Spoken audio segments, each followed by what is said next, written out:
Okay, welcome back everyone to today's lesson.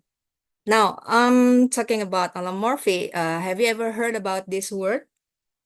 Apakah Anda pernah dengar kata allomorphy sebelumnya? Belum, belum ya. Okay, so before we go to what the definition about what allomorphy is, have you ever wondered why the plural of book is books, but the plural of box is boxes? Or why child becomes children? Do you know why? Kira-kira pernah wondering nggak sih gitu kenapa bentuk plural itu beda-beda gitu? Book becomes books, box becomes boxes, child becomes children, and even the plural of deer still deer instead of deers. Malah kata deer jamaknya tetap deer nggak ditambahkan s. Have you ever wondered why? Pernah nggak sih bertanya-tanya gitu kenapa? Iya pernah. Kira-kira kenapa ya? Or just follow along? Atau ikutin aja gitu grammarnya begitu ya udah gitu gitu. Ngikutin aja, Miss. Iya, awalnya juga waktu saya baru belajar bahasa Inggris gitu ikutin aja. Tapi sebenarnya bisa dianalisa dalam morfologi gitu ya. Pembentukan kata itu ada alasannya kenapa beberapa kata itu bentuk perubahannya seperti itu. Or even the verb forms like why go changes to went in the past, but walk becomes walked and paint becomes painted. What do these examples tell us about how words change in English? So, uh, itulah yang akan kita bahas di allomorphy ini. Why some words don't change at all when pluralized like deer, but other words have different forms, also the verb. So these irregular forms or regular forms are part of the allomorphy. These examples show that not all words follow the same pattern. Yaitu ya kuncinya ya. Not all words follow the same pattern when we make them plural or when they change tense in verbs. Some words like child and go have irregular forms, but other words have regular forms. For irregular forms, we need to memorize. But why does this happen? What's going on here? Now we are going to dive about allomorphy. What is allomorphy? What is morphophonemic suppletion, conclusion, and at the conclusion of the lesson, and then question and answer. And the last is practice or homework. I remember 2 weeks ago, I think Herni give me a question about the word go ya, kata go kalau nggak salah perubahannya. Si Morfemnya jadi gimana gitu. her gitu. Ya, nah di sini nih kita bahasnya ya. Nah, masuk ke allomorphy. To understand why English words behave this way, we need to look at 2 key ideas. Allomorphy, yang terdiri dari morphophonemics and suppletion ya. So this concept help explain why some words follow regular rules while others don't. So what is allomorph then? Allomorphy happens when a single morpheme has different forms based on the sounds around it.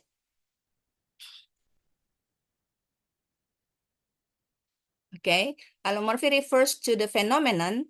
Jadi berhubungan dengan fenomena gitu ya, di mana satu morfem, ingat ya morfem itu ada maknanya, walaupun dia bukan makna merdeka seperti kata yang sempurna gitu ya. Dia bisa free, bisa bound, bisa ada independent meaning, bisa enggak gitu. So, jadi allomorph itu berhubungan dengan fenomena di mana satu morfem itu memiliki berbagai bentuk. Ya, di mana satu morfem dia memiliki berbagai bentuk. Nah, itu sebutannya adalah allomorph. Allomorph itu prosesnya.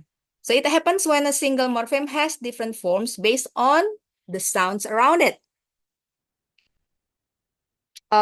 This is what we call allomorph. For example, the plural suffix in English varies depending on phonological conditions. These forms do not change the meaning but simply adapt to their sound environment. To understand why English words behave this way, we need to look at two key ideas here, morphophonemics and suppletion.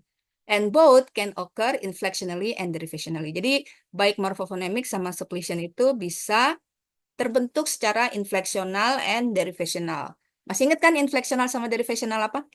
Kalau yang berhubungan perubahan dalam bentuk grammar apa namanya?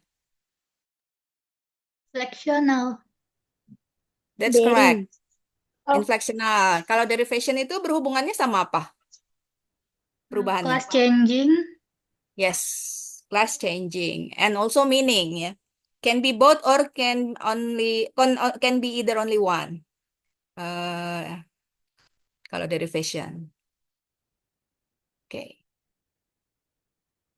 Nah, kita masuk ke morphophonemic dulu ya.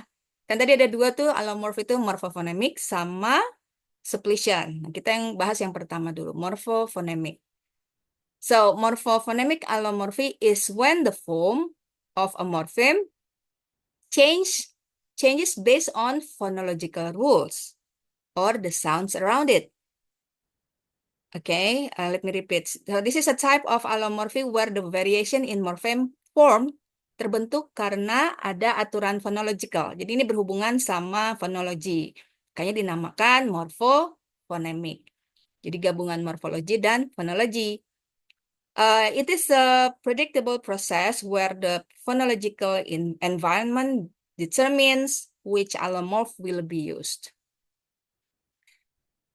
Now, this process is predictable because it follows clear phonological patterns. In other words, the phonological environment, which is the sounds that comes before or after the morpheme, determines which form of the morpheme will be used. This is not random. It's a regular pattern in how morphemes adapt to the sounds they are combined with in speech. Now, let me ask you some question here. How do you form a plural from singular? Gimana sih membentuk kata tunggal menjadi jamak di bahasa Inggris? Kalau di bahasa Indonesia kan biasanya diulang gitu ya. Buku-buku, anak-anak seperti itu. Atau menggunakan kata depan para ibu-ibu gitu. Kadang diulang lagi tuh. Para peserta. Nah, kalau di bahasa Inggris untuk membentuk plural itu biasanya ditambahkan apa di kata tunggalnya? Tambah S, Ma'am. S or ES, right? Yes. What is the plural of cat? Cats. Bags? For bag? Bags. Bags. What about rose? Roses. Atau mawar? Roses. Yes. Roses. Nah, nambah suku kata kan tadinya satu suku kata rose ditambah lagi suku katanya di belakang jadi sis, roses.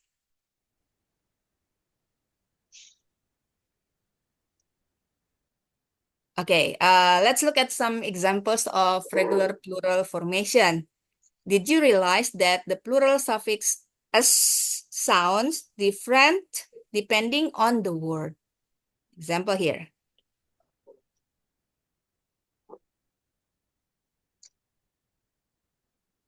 Why the plural suffix "s" sound different? Words like boys, trees,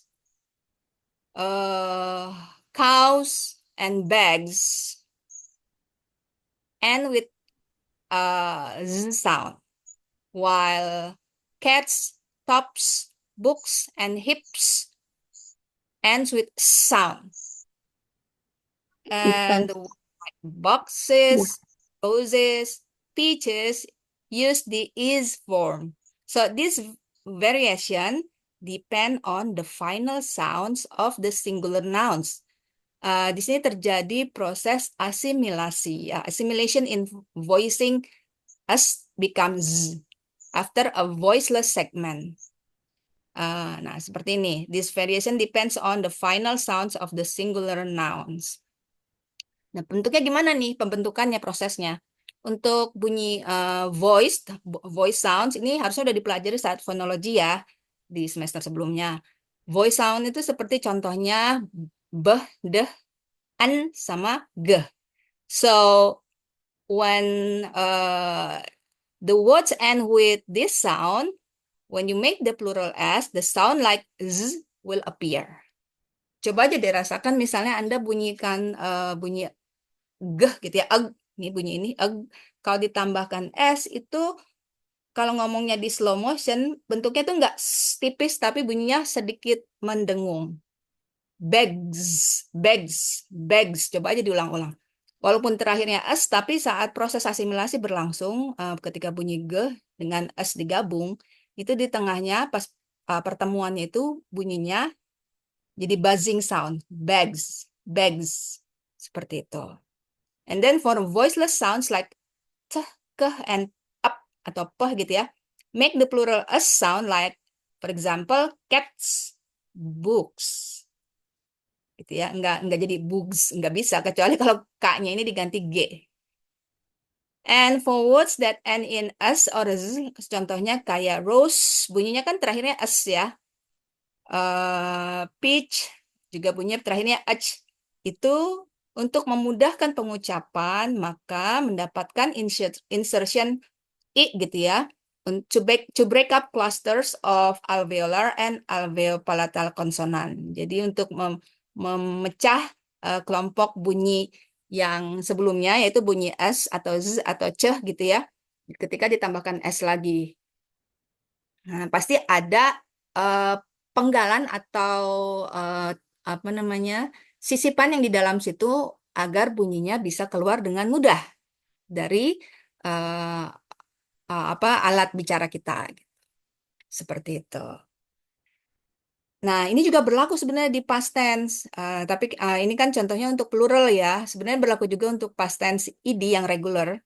The past tense suffix ed in English has 3 different pronunciations as well, based on whether the final sound of the verb is voice or voiceless. Sama, yang voice atau voiceless, atau bahkan yang berakhiran teh sama deh, itu akan ditambahkan insertion i di tengahnya, jadi menambah suku kata baru. Contohnya kayak misalnya berakhiran sebentar, yang berakhiran k seperti walk, walked itu ditambahkan ed ya kan?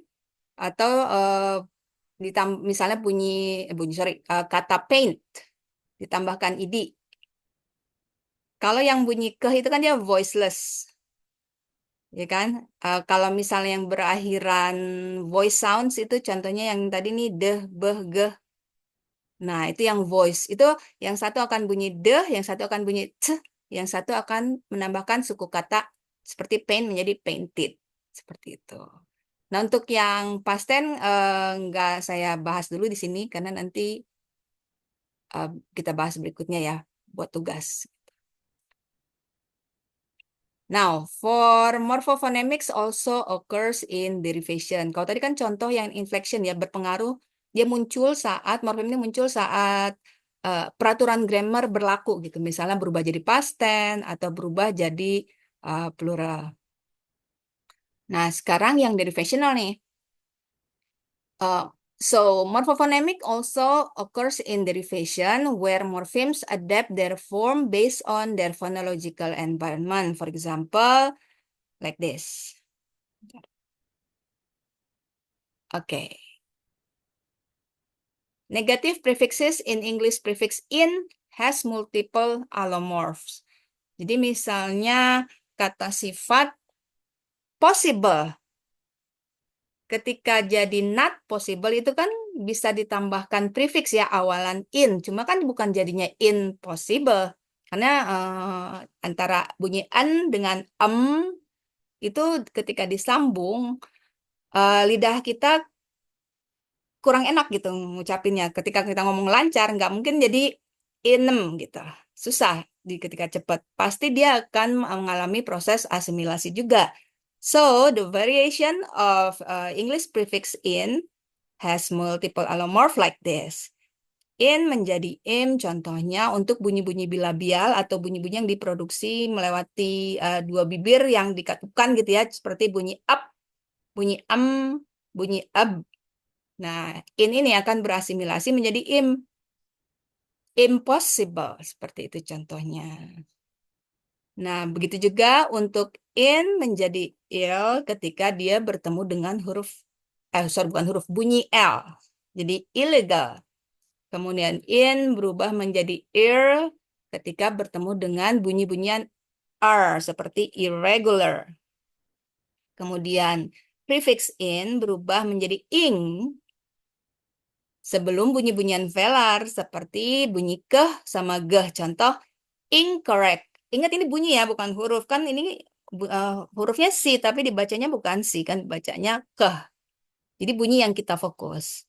Jadi kalau ketemu keh, bunyi geh, yang bunyi-bunyian velar itu, kategori velar sound itu pasti jadinya ing. Incorrect. Seperti itu ya. And then in stays in before alveolar sounds like t and the and also an. Contohnya indescribable. Seperti itu. Ini juga sama variasi allomorph, tapi masuknya kategori derivasional. Karena mengubah makna dari misalnya nih dari possible menjadi impossible. Jadi beda kan artinya ya. So these changes are predictable and follow phonological rules. This type of morphophonemic variation is common in many languages and help words flow more naturally in speech. Lebih alami gitu ya. And easier to pronounce the prefix with the same articulatory movement. Jadi mengalami asimilasi karena mengikuti pergerakan artikulasi kita gitu. Jadi memudahkan untuk pengucapannya. Secara natural terbentuk sendiri ya.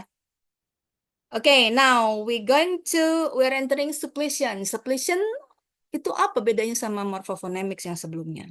So, suppletion occurs when the plural form of a word changes unpredictably. Beda sama si morphophonemics itu bisa kita prediksi. Kayak bentuk jamak S gitu ya variasinya. S itu kan nggak hanya bunyi S aja, bisa bunyi Z sama is tadi ya. Kadang ada penambahan huruf juga, sorry bukan huruf, bunyi seperti I, atau dari F berubah jadi V, seperti pada pisau gitu, knife, knives, bunyinya berubah. So, this irregular way doesn't follow standard phonological rules. It becomes irregularity. So, why suppletion happens then? Suppletion is a rare but important phenomenon in language. It tends to occur in irregular forms that have been preserved historically. So these words may have, kemungkinannya ya, kemungkinan loh ini, may have undergone significant changes in the past or were borrowed from languages with different pluralization rules such as Old English or Latin or even Arabic. Jadi biasanya bunyi-bunyi ini emang mengalami proses perubahan yang signifikan di masa lampau dan kemungkinan memang bahasa-bahasa borrowing gitu, bahasa pinjaman atau kata yang diserap dari bahasa lain. So as a result, the plural forms are not predictable based on modern rules for pluralization. Now, how it differs from regular plurals? Bedanya apa dong sama plural yang regular? Unlike regular plurals that follow patterns like adding s or es, suppletive forms are unique words that must be memorized because they don't follow these predictable patterns. Nah, untuk yang ini memang harus dihafal kalau suppletion jenisnya. So, inflectional suppletion dulu ya. There are different types of irregular plural formation. Some words like sheep and fish remain the same in singular and plural. Seperti kata ini. Tunggalnya sheep ya jamaknya sheep. Begitupun fish sama deer. Kenapa begitu? Ya itu unpredictable disebutkan. Apakah karena bunyinya? Enggak juga. And then vowel changes. Seperti food menjadi feed, man jadi man, mouse jadi mice, woman jadi apa? Yemen. Woman. Women, bacanya ya. Women tuh bunyinya aja enggak konsisten. Harusnya kan woman, ya kan kalau ngikutin bunyi man berarti woman harusnya woman, tapi kan baca singularnya tetap berbeda gitu, woman. Dan ketika jamaknya ini man menjadi man. Yang ini kan yang ini pendek gitu ya. Sementara kalau woman singularnya woman, tapi jamaknya jadi women. Jadi bunyi i, women. Nah, contoh lain yang inflectional suppletion ini tunggal jamak ya, pluralization. So, irregular suffixation and vowel change. Contohnya child, children. Jangan children ya, children. Ox, oxen. Nah, untuk kata brother itu ada dua versi. Versi suppletion sama versi morphophonemics. Yang versi morphophonemics itu yang versi modern ketika kita menjamakkan kata brother menjadi apa? Jamaknya brother. Brothers. Brothers. Brothers, that's right. Tapi kalau yang versi old itu suppletion jadi bukan brothers tapi ada yang tahu kah? Our brotherhood, man. Brethren pakai in kayak children. Brethren. Biasanya ada di kisah-kisah klasik ya kalau misalnya maksudnya novel cerita-cerita lama apa klasik itu masih suka nyebut kata brethren. So the last one here is Latin borrowing. Contohnya tunggalnya alumnus, jamaknya jadi alumni. Cactus jadi apa nih? Sama. Jadi huruf I. Kelihatan nggak tulisannya? Kelihatan kan? Cacti. Datum becomes data. Jadi data itu sebenarnya jamak ya tunggalnya ini. And then octopus, sorry ini ada mistyping gitu ya. Octopus becomes octopi. This is the traditional form. Kenapa di sini dalam kurung untuk octopus saya tulis traditional form? Kita bahas di slide berikutnya untuk Latin borrowings and regularization. Ada bentuk Latin origin words yang tetap bentuknya gitu ya, retain irregular forms, for example, alumnus, alumni gitu dan seterusnya yang tadi di slide sebelumnya. Tapi ada beberapa kata yang um, over time gitu ya, English speakers have begun to regularize. Jadi mengalami regularisasi gitu ya. Regularize some of these forms. The plural of octopus, for example, is often now heard as octopuses rather than the traditional octopi. Gitu. Nah, contohnya yang lain nih, focus, tunggalnya, jamaknya harusnya apa? Kalau modern sekarang tuh banyak orang nyebutnya focuses. Padahal ada kata lain yang emang asalnya dari Latin itu apa jamaknya fokus? Ada yang tahu kah?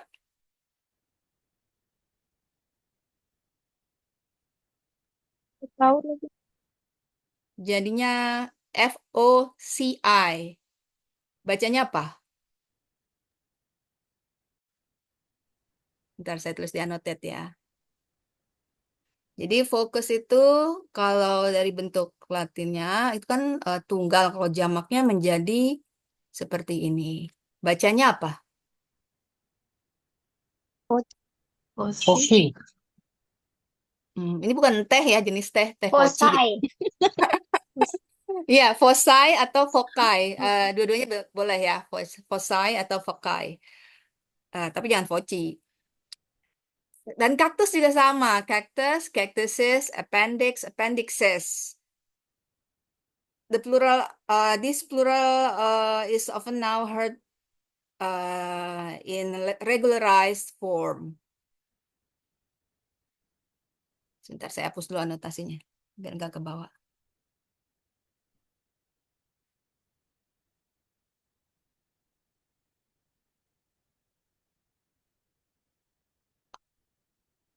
Oke.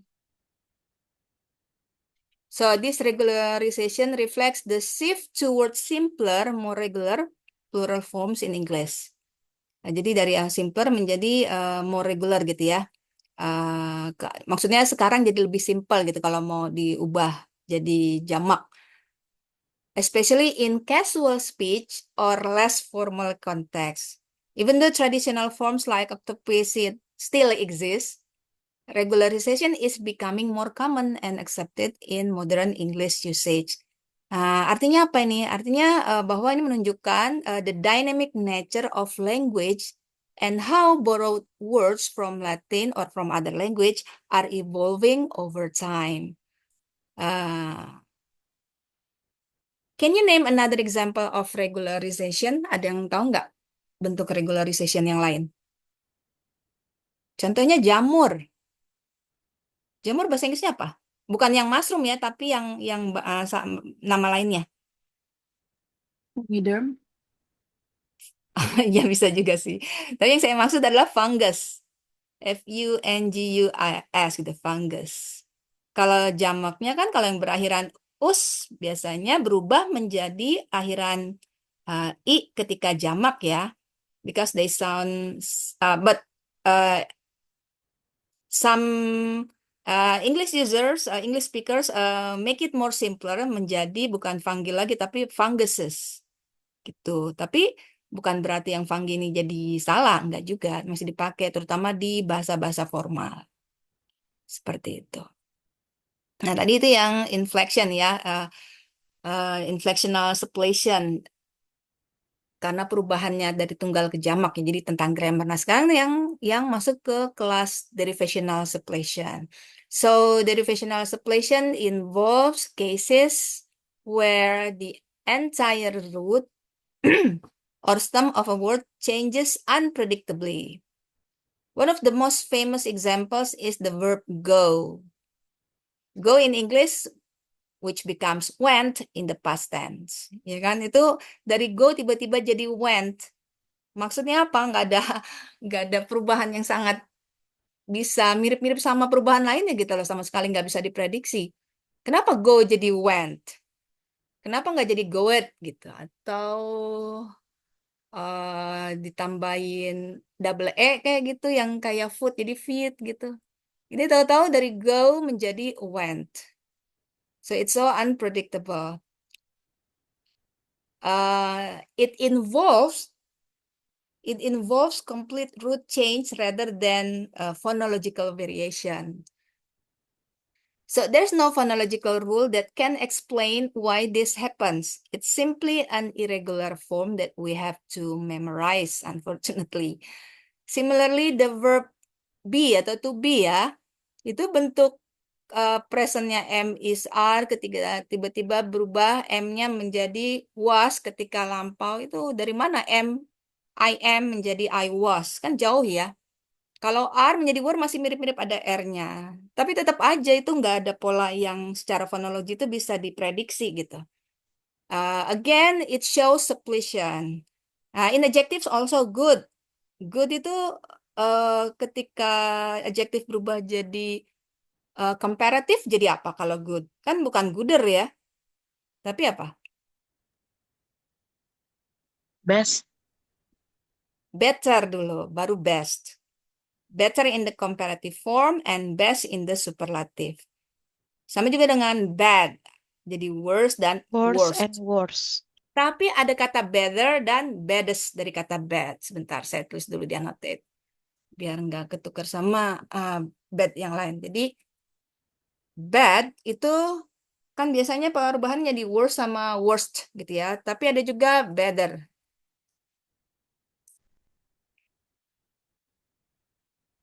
Nah, apakah ini bahasa Inggrisnya salah? Ini masuknya ke morphophonemics, bukan masuknya ke suppletion. Tapi artinya jadi beda dengan dengan worse dan worst. Kalau misalnya dalam konteks kalimat eh, I cannot dance well misalnya. Saya bilang ke Anda seperti itu. Terus misalnya Anda responnya gini. Saya juga narinya lebih buruk malah miss gitu. I dance worse than you. Nah, itu kan konteksnya buruk dengan lebih buruk. Tapi kalau bad itu kan nggak hanya artinya buruk, bisa juga artinya naughty atau nakal, bandel. Nah, ketika lebih nakal atau lebih bandel itu bukan worse untuk modern English. Mereka biasa suka nyebutnya better atau baddest. Again, this is not formal English ya, but this is only for your information. Oke, saya lanjut ke suppletion ini ya. So unlike regular derivational or inflectional changes, these forms are exception to the rules. Untuk si suppletion ini ya, suppletion. Nah, contohnya seperti apa? Kayak tadi go in present tense become when in past tense. And also be. So here are the key factors that you need to remember in allomorphy. When analyzing allomorphy, we can categorize it by several factors. So, the main distinction, perbedaan utamanya itu antara morphophonemics adalah peraturan gitu, which is rule govern, and suppletion, which is irregular. We also look at whether the variation occurs in the stem or the affix. Jadi pertama yang kita lihat adalah perbedaannya dari apakah dia memiliki peraturan secara fonologi gitu ya, mengikuti peraturan fonologi. Kalau iya, berarti dia masuknya ke kelas morphophonemic. But if the changes are irregular and cannot be predicted by phonological rules, maka dia masuknya ke kategori suppletion. We also look at whether the variation occurs in the stem or in the affix. Nah, misalnya nih, if the root of the word can undergo changes, food, feed, go, when. Nah, kita lihat di situ. Atau dari affixes, prefixes, and suffixes, they change based on the phonological environment. Misalnya bunyi-bunyian S tadi ya, suffix S, tapi memiliki 3 ragam bunyi. Tergantung dia nempel ke bunyi apa di akhir kata yang mau dia tempelin ini. Nah, bisa dilihat dari situ juga variasinya. And also, we can look at the condition of these changes. Is it phonological condition or lexical condition? Apa itu phonological condition, lexical condition? Ya, kalau phonological condition itu mempengaruhi bunyi-bunyian yang berubah, certain sounds cause changes in form. Sementara lexical condition, some words simply have to be learned as irregular forms. Jadi lebih lihat ke bunyi-bunyian fonologinya, kondisinya itu ketika dia berubah mengikuti aturan bagaimana suatu bunyi-bunyian itu terbentuk yang kita produksi. Atau misalnya juga lihat dari secara kondisi leksikal aja, kondisi grammar kata tersebut, tapi bukan dari peraturan yang fix gitu. Emang dari sananya aja begitu dia berubah. Kayak gitu. Bisa jadi dari faktor history tadi ya. So, to conclude, allomorphy helps explain the variation we see in English plural forms or even talking about verbal forms. Morphophonemic changes are predictable while suppletion is irregular. And English non-plural show both types, offering rich examples of morphological process. Together, these processes illustrate the complexity of English morphology and highlight the different ways pluralization that can occur in the language. Seperti itu.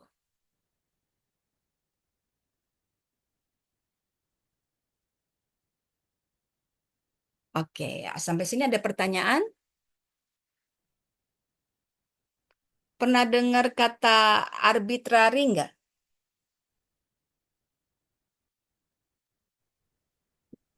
Pernah, Mem, tapi lupa artinya. Jadi proses pembentukan kata, munculnya kata itu atau bahasa, dalam suatu bahasa itu bisa prosesnya arbitrary, salah satu prosesnya. Apa itu arbitrary? Jadi tidak adanya hubungan antara benda yang direpresentasikan dengan kata tersebut gitu ya, dengan kata yang diputuskan untuk menjadi namanya. Maksudnya hubungan di sini hubungan bunyi, misalnya kayak gini. Meja. Kalau saya bilang meja, di pikiran masing-masing pasti udah kebayang seperti apa ya mejanya, walaupun mungkin nggak seragam, tapi pasti dia suatu objek atau benda mati, biasanya kakinya ada 4, ada yang terbuat dari kayu, ada yang besi, biasanya suka naruh barang-barang di atasnya, dia permukaannya biasanya rata, kayak gitu kan meja ya, meja. Tapi kenapa dia dinamain meja? Nah, yang dimaksud dengan arbitrary gini misalnya, ketika meja itu disebut meja, apakah benda tersebut menghasilkan bunyi yang menyerupai kata meja? Menghasilkan nggak? Tidak. Tidak. Atau kucing? Apakah kucing bunyinya kucing, kucing, kucing gitu kalau kita panggil? Atau kalau dia mau Tidak. berantem, kucing, kucing. Enggak kan? Tapi kenapa disebut kucing? Nah, itu yang dimaksud dengan arbitrary. Walaupun ada pengecualian ya, untuk kata-kata jenisnya onomatopia. Onomatopia itu kata yang disebut itu menyerupai dengan bunyi dari benda yang dia representasikan. Contohnya wus. Itu kan suara angin ya, menyerupai bunyi angin. Atau miau, meong kalau di bahasa Indonesia, kalau di bahasa Inggris miau kayak gitu. Atau purr, itu bunyinya mirip, itu onomatopia. Tapi onomatopia itu jumlahnya dibanding kata-kata yang non onomatopia itu sangat sedikit ya. Lebih banyak kata-kata yang arbitrary. Kayak gitu. Itu yang dimaksud dengan arbitrary. Nah, itu masuk ke suppletion ini. Kenapa sampai nanti ada penelitian selanjutnya ya. So far, misalnya kenapa go jadi went, yaitu masuknya kategori arbitrary. Gitu. It's unpredictable. Kenapa to be is tiba-tiba jadi was? Itu yang masuknya kategori arbitrary. Seperti itu. Kalau misalnya tadi masih agak bingung. Di Indonesia Oke, nggak ada ya kalau is jadi was itu ya. enggak, enggak ada. Indonesia lebih simple. Tapi saya bukan lulusan bahasa Indonesia ya. Bahasa Indonesia tetap harus ada apa kalau mau ngomongin bahasa Indonesia harus lebih ahli sama orang yang memang mempelajari tentang bahasa Indonesia. Tapi setahu saya nggak ada perubahan-perubahan yang terlalu jelimet kayak gitu. Kita nggak berpaku sama tenses, kita berpakunya sama keterangan waktu aja. Karena ketika bilang eh, saya makan, ya itu makannya bisa kemarin gitu. Maksudnya nggak kata makannya itu nggak berubah, paling ditambahin saya tadi makan, saya lagi makan, saya mau makan. Itu doang yang merubah keterangan tense-nya itu atau keterangan waktunya. Tapi tidak di kata makannya. Ya nggak? Iya, betul. Gitu. So, do you have any question about this allomorphy? Kalau misalnya eh, bisa saya jawab sekarang, saya jawab sekarang. Kadang-kadang kayak dikejar-kejar waktu gitu, waktunya sejawabnya seadanya kayak kemarin tuh yang pertanyaannya Ilham mengenai marksman itu belum lengkap itu. Cuma kayaknya bakalan nimbulin misunderstanding. Nanti saya tulis aja deh di grup biar bisa dibaca lebih jelas tentang pertanyaan marksman kemarin. Waktunya tuh belum mepet, mana saya distracted salah masuk Zoom gitu kan. Jadi kebanyakan kebuang waktu. Okay, do you have any question about this allomorphy? Silakan sebelum saya masuk ke penjelasan tugas atau PR latihan.